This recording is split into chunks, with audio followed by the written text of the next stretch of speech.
최고의 신앙교육은 부모인 내가 행복하게 예수님을 믿는 것입니다. 정직하게 신앙생활을 하는 것입니다. 부모는 자녀에게 있어서 최고의 시청각 교재며 움직이는 강의실입니다. 그렇기에 부모는 우리 자신의 신앙에 대해 고민할 때 우리 자신만을 놓고 고민할 것이 아니라 우리 안에 있는 자녀들까지도 함께 생각하며 고민해야 합니다. 왜냐하면 내가 하나님을 믿고 있는 모습이 앞으로 내 자녀들이 하나님을 믿을 모습이 되기 때문입니다. 첫째, 모든 염려보다 크신 하나님을 믿어야 합니다. 모든 염려보다 크신 하나님을 믿는 것을 보여주어야 합니다. 만약 저에게 부모 10계명을 정해보라고 한다면 저는 주저하지 않고 1계명을 자식 앞에서 염려하는 모습 보이지 마라 라고 정할 것입니다. 왜 그렇게 정하냐고 묻는다면 이유가 있습니다. 제가 신학을 공부할 때 많은 은혜를 받았지만 굉장히 제 마음 깊이 새겨진 충격을 받은 경험이 있습니다. 그것은 제가 많이 좋아했던 천재가 있습니다.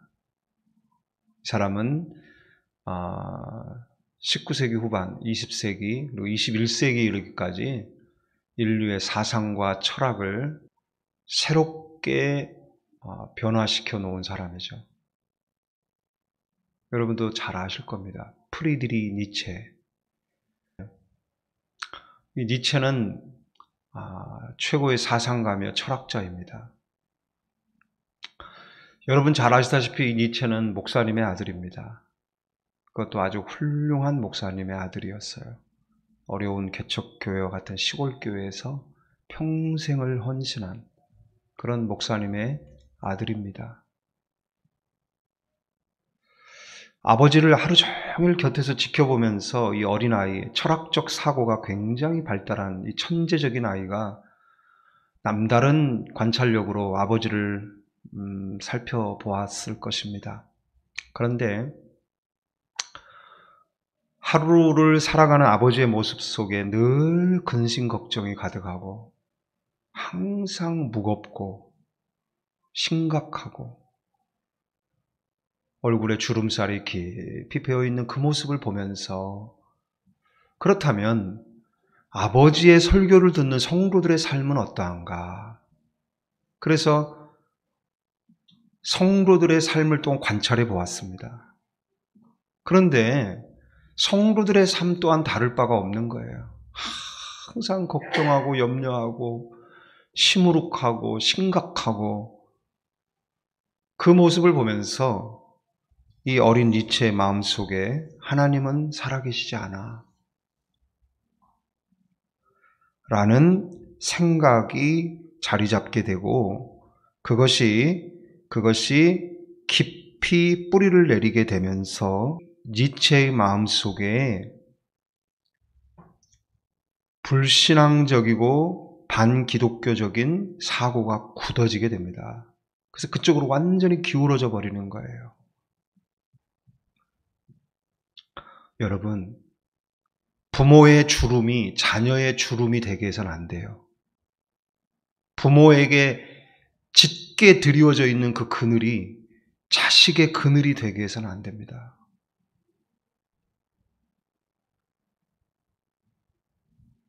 가정에 몰아치는 그 거센 비바람을 뚫고 걸어가야 하는 부모의 위치에서 어떻게 걱정, 근심 안 할 수 있습니까? 저에게 물어보실 수 있어요. 그러나 여러분에게 부탁드립니다. 걱정되는 그걸 가지고 기도하십시오. 기도하는 모습을 보여주십시오. 염려되는 그 부분을 가지고 하나님 앞에 나와 무릎 꿇는 모습을 보여주세요.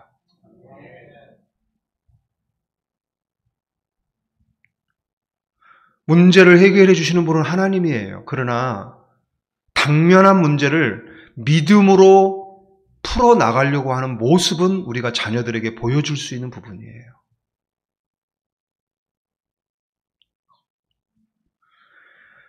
진정 우리가 하나님을 살아계신 분으로 믿는다면 삶의 모든 문제를 다루는 방법에서 그 믿음이 증명되어야 합니다.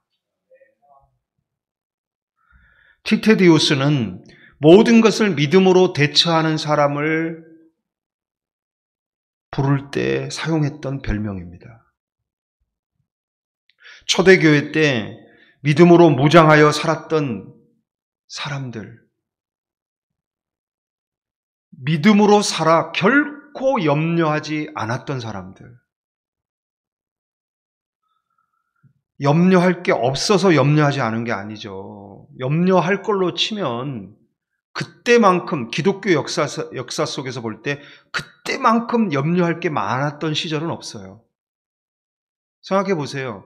예수 믿는다는 그 이유 하나로 끌려가고 옥살이하고 태형을 당하고 화형을 당하고 가족이 전부 몰살되는 그 상황에서 하루 24시간 중에 언제 걱정 근심 안 하는 때가 있었겠습니까? 누가 와서 놓고만 해도 누가 자기 이름을 부르기만 해도 놀라고 그런 때 아니었겠습니까? 그런데 그런 상황 속에서 믿음으로 살아가는 그들은 염려하지 않기로 작심을 하고 내 안에 있는 믿음으로 모든 것에 대응하자 이렇게 마음을 먹고 자녀들에게 그런 모습을 보여주기 위해 다짐을 하면서 믿음으로 사는 거예요. 모든 시간, 모든 상황 속에서 온 마음으로 믿음을 붙들었고 그 믿음으로 자신들의 마음을 지배했고 환경을 지배했습니다. 결코 염려하지 않기로 마음 먹었고 결코 염려하지 않으며 살았습니다. 그들은 서로를 인사할 때도 티테디우스 이렇게 불러주었어요. 그것은 행여나 믿음이 약해질까봐 믿음을 북돋아 주기 위한 공동체적 노력이었습니다. 서로를 그렇게 불러주었어요. 우리 한번 불러줘 보세요. 옆에 앉아 계신 분들에게 티테디오스 이렇게 불러주세요. 이렇게 서로를 불러줄 때 내가 믿음으로 살아야지. 염려하지 않아야지.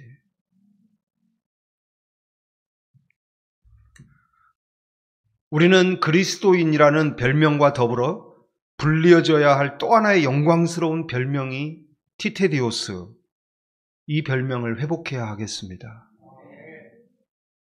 훗날 우리의 자녀들이 부모인 우리의 삶을 추억할 때 우리 아빠, 우리 엄마 믿음으로 살며 염려하지 않았던 티테디오스였어 라고 떠올리게 되기를 바랍니다. 두 번째, 우리는 날마다 새 창조를 행하시는 하나님을 믿어야 합니다. 자녀들에게도 이 창조의 하나님을 가르쳐 주어야 합니다.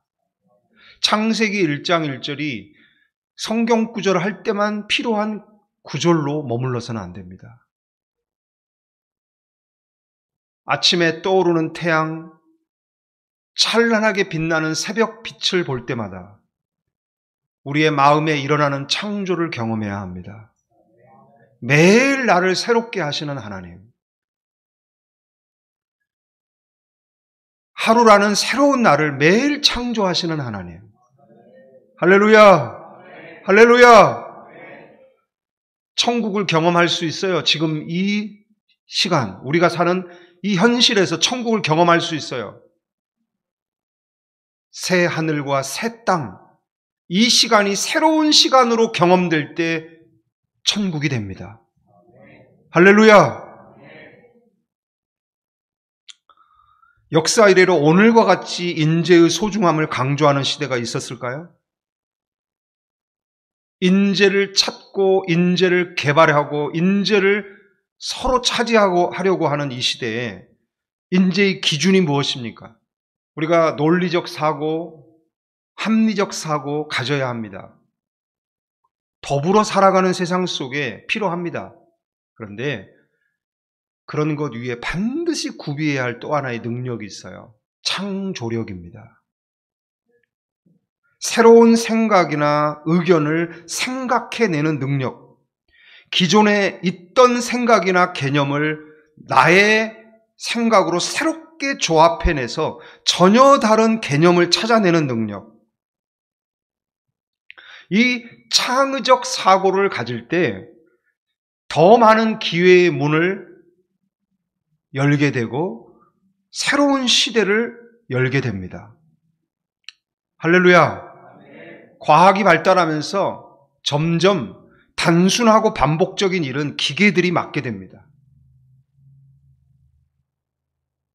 무한한 생각의 보고인 두뇌를 가지고 있는 사람으로서 더군다나 영원히 새롭게 계시는 하나님, 날마다 새롭게 역사하시는 하나님, 그 하나님과 연결된 영혼을 가진 사람에게, 우리에게 있어서는 끊임없는 창조가 일어나야 합니다. 일어날 수 있습니다.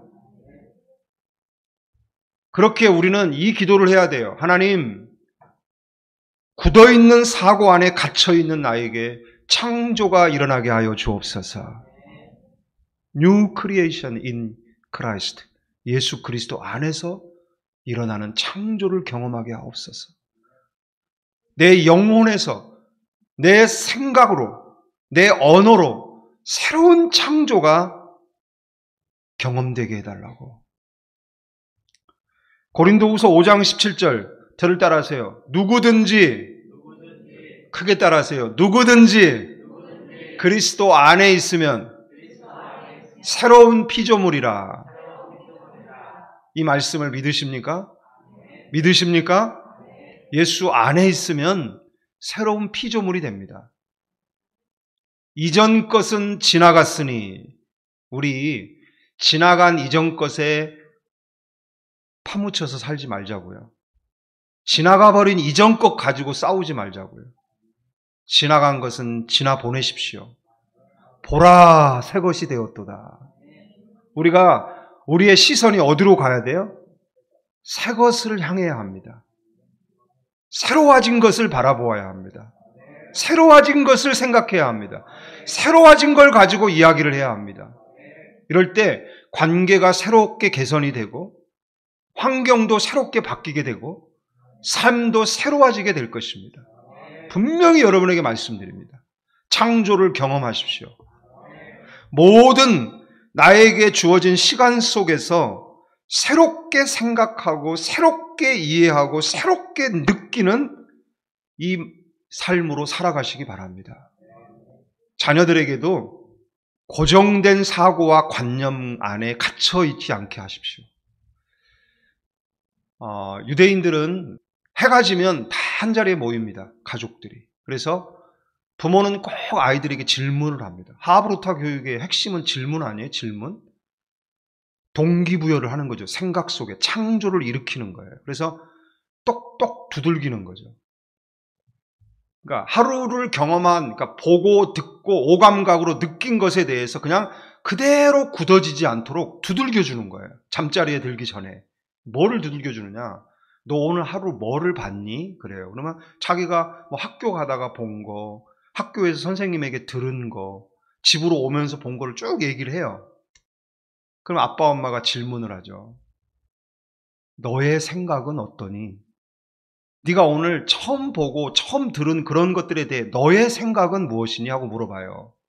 너의 생각은 뭐니? 라고 물어요. 그 아이 안에 창조성을 놓고 하는 거죠. 너의 생각을 말해봐. 선생님이 너에게 선생님의 생각을 얘기해 준 건데 그거를 받아들이는 너의 생각은 뭐니? 하고 물어봐요. 그리고 너의 생각을 말해봐. 이렇게 말합니다. 쭉 얘기하고 다 들어줘요. 창조성이 개발됩니다. 막 개발돼요. 여러분, 우리 날마다 새로운 창조의 시간을 삽시다. 자녀들에게도 날마다 새로운 창조를 선물합시다. 할렐루야. 끝없이 기대하고 끝없이 소망하고 그 기대와 소망이 완전한 천국을 향하도록 우리가 동기부여를 해줘야 합니다. 자, 이제 세 번째인데요. 마지막이에요. 우리에게 필요한 모든 자원은 이미 내 안에 다 준비되어 있다는 걸 믿어야 합니다. 자, 저를 따라하세요. 나에게 필요한 모든 자원은 이미 내 안에 있다. 할렐루야! 믿으시기 바랍니다. 어느 시인이 이런 표현을 했어요. 인생이란 무언가를 찾아 평생 돌아다니는 숨바꼭질이다. 모든 사람 안에는 니즈가 있어요. 욕구. 그래서 지금보다 더 나아지고 더 발전하고 더 행복해지기를 원하는 그 욕구가 있어요. 그래서 그 만족을 찾아 나서고 찾아다닙니다. 신학적으로 이 부분을 이렇게 표현합니다. 하나님께서는 모든 사람이 천국에서 발산하는 주파수를 이렇게 맞추어서 그 주파수를 따라갈 수 있도록 안테나를 마음에 꽂아주셨다. 그래서 그 안테나로 주파수를 잘 맞춰서 그 천국에서 발산하는 주파수를 딱 잡아가지고 따라가면 천국으로 갈 수 있다. 이해되시면 아멘 하십시오. 근데 이게 안테나가 잘못된 주파수, 세상에서 오는 주파수하고 맞아버렸어요. 그래서 엉뚱한 것을 향해 이 니즈가 작동을 합니다. 그러면서 천국에서 온 것들은, 자, 저를 잘 보세요. 육신의 정욕, 안목의 정욕, 세상의 자랑은, 이 세상에서 온 것들은 아버지께로부터 온 것이 아니다라고 성경이 분명히 말합니다. 하나님 아버지께로부터 온 것들은요, 우리를 만족해 하고 행복하게 하고 평안하게 하고 샬롬, 가장 하나님과 닮은 동질의 상태에 있을 때 느끼는 감정을 샬롬이라고 합니다. 우리 자아분에게 인사합시다. 샬롬. 하나님과 가장 친밀하게 연합할 때 마음의 상태, 그걸 샬롬이라고 하는 거예요. 평안이라고 하는 거예요. 이 하나님 아버지로부터 온 것은 우리의 욕구를 충분히 만족시키고 평안하게 해줍니다. 그래서 이 땅에서도 천국의 삶을 경험하게 합니다. 할렐루야. 근데 잘못된 육신의 정욕, 안목의 정욕, 이생의 자랑에 속아 그것에 이끌릴 때 이것은 소유하고 해도 계속 불만족스러움이 남아요. 소유할수록 더 갖고 싶은 니즈가 또 발생을 해요. 그래서 만족을 몰라요. 계속 염려해요. 오늘 본문에 보세요. 언제 염려한다고 나와요? 전부 밖에 있는 것들이에요. 25절에도 보면 뭘 먹을까 마실까 입을까 염려한대요. 31절에도 보면 똑같이 주님이 또 한 번 말씀하시죠. 뭘 먹을까 마실까 입을까 때문에 염려한다. 34절을 보면요, 내일 일 때문에 염려한대요. 사실 우리의 안에 있는 염려를 끄집어내가지고 해부를 해보면 두 개가 들어있어요. 의식주, 내일 일. 사실 의식주와 일은 하나예요. 의식주 때문에 일하는 거고 일해야 의식주를 얻을 수 있기 때문에 이거 같은 거예요. 여러분, 창세기적 사고를 갖고 있으면 일은 곧 예배입니다. 그래서요, 일하면서 은혜 받고 일하면서 행복하고 일하면서 새 힘을 얻고 예배 때처럼 일하면서 은혜 받아야 되거든요. 근데 왜 일이 힘들고 고되고 땀나고 스트레스가 될까요? 염려하면서 하기 때문에 그래요. 염려하면서 하기 때문에. 그래서 설교를 마무리합니다. 시간이 다 됐어요. 자, 저를 보세요. 자, 염려는 머리에서 나오는 거예요. 머리. 믿음은요, 가슴에서 올라오는 거예요. 그래서 남한과 북한이 싸우는 게 아니라 맨날 우리의 남과 북이 싸워요. 그래서 머리에 있는 그 많은 생각들, 염려들이 밑으로 내려와요. 자, 밑에서 올라오는 건 뭐예요? 마음에서 믿음이 올라와요. 할렐루야. 은혜 받으면 가슴이 뜨거워져요. 믿음이 막 생겨나는 거예요. 할렐루야. 생각을 많이 하면 머리가 뜨거워져요. 자, 끊임없이 이것이 서로 막 힘겨루기를 하면서 자기가 이기려고 그래요. 가룟 유다를 보면 가룟 유다에 대해 성경이 이렇게 말씀을 이렇게 하고 있어요. 가룟 유다의 마음에 사단이 예수를 팔 생각을 집어넣었더라. 자, 마음과 생각이 따로 설명이 되고 있어요. 마음은 예수님을 따르고 싶고 예수님 곁에 있고 싶은데 생각이 자꾸 예수를 팔래요. 더 늦기 전에 한 푼이라도 더 벌으래요. 이 사단이 넣어준 생각이에요. 자, 우리의 가슴에서 나오는 믿음은 안 돼. 의리가 있어야지. 끝까지 사랑하며 주님을 따라야지라고 말해요. 근데 생각은 야, 더 늦기 전에 빨리 돈 더 벌어야지. 저 예수는 어차피 십자가에서 죽는다잖아. 이 힘겨루기에서 자, 마음에서 나오는 믿음의 단짝은 소망이요 사랑이에요. 할렐루야. 3대 1로 싸우는데도 이 생각에 져요. 생각이 그만큼 무서운 거예요. 결국 가룟 유다는 그 똑똑하고 그 계획적이고 체계적인 그 기질을 가지고 지금까지는 예수님 잘 섬기고 회개 일도 잘했던 사람이 사단에 사로잡힌 생각에 지니까 그 똑똑함으로 계획적으로 예수를 배신하고 예수를 팔아요. 이렇게 됐어요.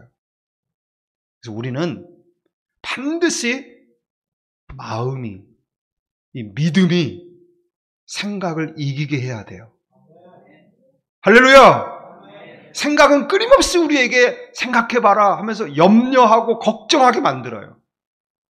여러분이 염려하고 걱정한다라는 것은 너무 염려가 심해져서 막 가슴이 막 두근두근거리고 잠도 못 잘 정도라고 한다면 그건 믿음이 완전히 이 생각에게 패배한 거예요. 우리가 두뇌만 키우려고 하면 안 됩니다. 가슴을 키워줘야 합니다. 마음을 키워줘야 합니다. 이 키워진 마음 안에 아주 좋은 자원들을 많이 넣어줘야 합니다. 믿음과 소망과 사랑. 이 세 가지는 항상 있을 것인데 이게 항상 있게 해야 돼요. 염려와 걱정을 다 잠재우고 믿음이 나를 주장하도록, 그래서 믿음으로 말미암은 평안을 누리도록, 그 평안 가운데 걸어가도록 항상 기뻐하며 쉬지 않고 기도하고 범사에 감사하며 살도록 내가 내 믿음을 북돋아야 합니다. 할렐루야! 우리가 그렇게 살아갈 때 그것이 가장 좋은 신앙 교육을 아이들에게 가르쳐 주는 것입니다. 보여주는 것입니다. 행하는 것입니다.